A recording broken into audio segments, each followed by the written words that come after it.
In the year 500 AD, Buddhist monks in northern India faced a problem modern neuroscience calls impossible. They needed to memorize over 10,000 pages of sacred sutras, medical formulas that wouldn't be written in books for centuries, and astronomical calculations so precise they're still referenced today. No printing press, no paper libraries, no recording devices. Just human memory against the entire weight of a civilization's knowledge. And they succeeded.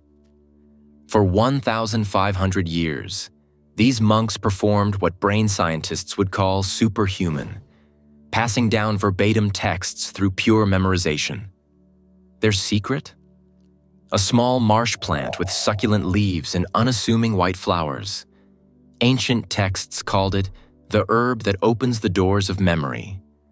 Today, that same plant grows wild across wetlands worldwide. You can propagate it in a jar of water on your kitchen counter. And in 2019, the FDA sent warning letters to companies selling it, making sure you'd never learn its name. Not because it's dangerous, because it works too well, and nobody can patent it. Here's what those monks knew. The plant creeps along wet soil, roots at every node, thrives in rice paddies and temple ponds. It asks for nothing but water and sun. Traditional practitioners harvested it fresh, crushed the leaves, mixed it with ghee or honey. They didn't call it a supplement. They called it medya rasayana, a rejuvenator of intellect. Modern science finally tested it. The results matched drugs costing 25 times more. But before we name it, you need to understand why it vanished. Welcome to Forgotten Nature Vault, where we dig up the living systems modern life taught you to forget. The Karaka Samhita, written around 400 BC, is one of the foundational texts of Ayurvedic medicine. It classifies thousands of herbs by their effects on the human body. It reserves its highest designation for exactly one category, medya rasayana, rejuvenators of intellect and memory.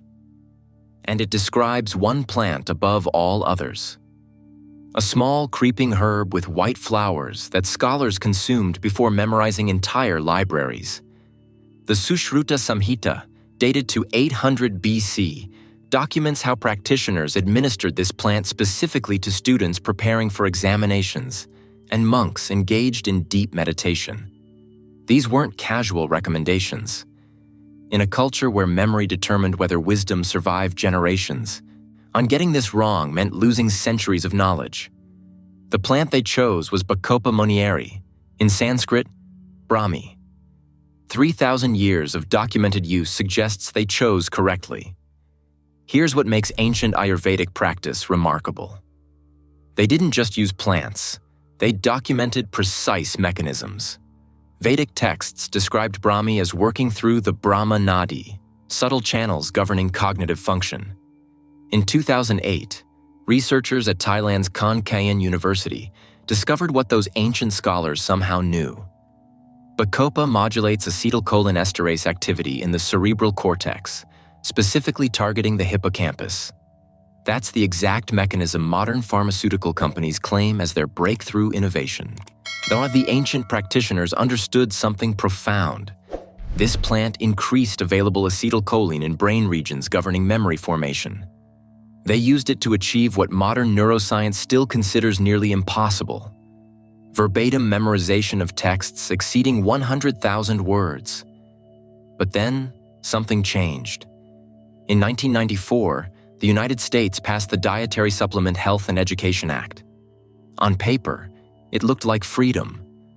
Herbs could be sold without FDA pre-approval.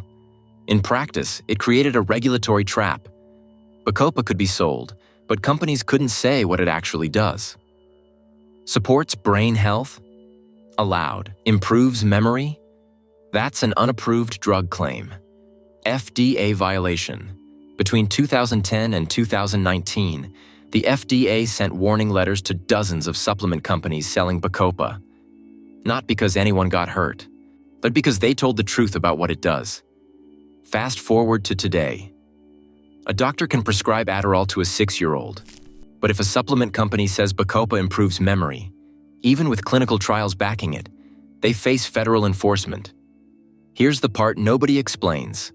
The pharmaceutical model depends on patentable molecules. Donepezil, marketed as Aricept for Alzheimer's, costs $500 per month brand name, $170 generic. It's a synthetic acetylcholinesterase inhibitor, the same mechanism Bacopa uses naturally. But Donepezil can be patented. Bacopa can't. It's been used for 3,000 years. You can't patent prior art. The global ADHD drug market is worth over $17 billion annually. Alzheimer's drugs? Another $4 billion? Bacopa research funding from the National Institutes of Health? Less than $2 million total over the past decade. And the mechanism is simple. Pharmaceutical companies fund medical schools. They sponsor continuing education for doctors. They pay for conferences, research grants, clinical trials. In return, doctors learn about patentable drugs. Your physician spent 4 years in medical school. 0 hours learning about Bacopa. It's not in the curriculum. It's not on the exam. It doesn't exist in their world. Meanwhile, the labeling warfare continues. A 2014 meta-analysis of 9 randomized controlled trials with 518 participants found Bacopa significantly improved memory acquisition and retention. A 2022 systematic review directly compared Bacopa to Donepezil in patients aged 60 to 75 with Alzheimer's. The results? No significant difference in cognitive function. Bacopa matched the pharmaceutical's performance at 5% of the cost. That study exists, but your neurologist has never heard of it. Here's what the data actually shows. Donepezil delays Alzheimer's progression by approximately 6 weeks over 5 years. 6 weeks of delayed decline for 60 months of expensive treatment.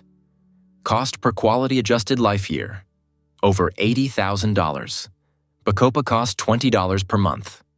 Or free, if you grow it yourself. The consequences aren't abstract. An entire generation grows up dependent on stimulants with side effect profiles including insomnia, appetite suppression, cardiovascular stress. The alternative? A plant with a 3,000-year safety record, growing wild in wetlands. But it carries the wrong label. Not medicine, just supplement. And that label means your doctor will never mention it. Insurance will never cover it. And most people will never know it exists. You know that feeling when you walk into a room and forget why you're there?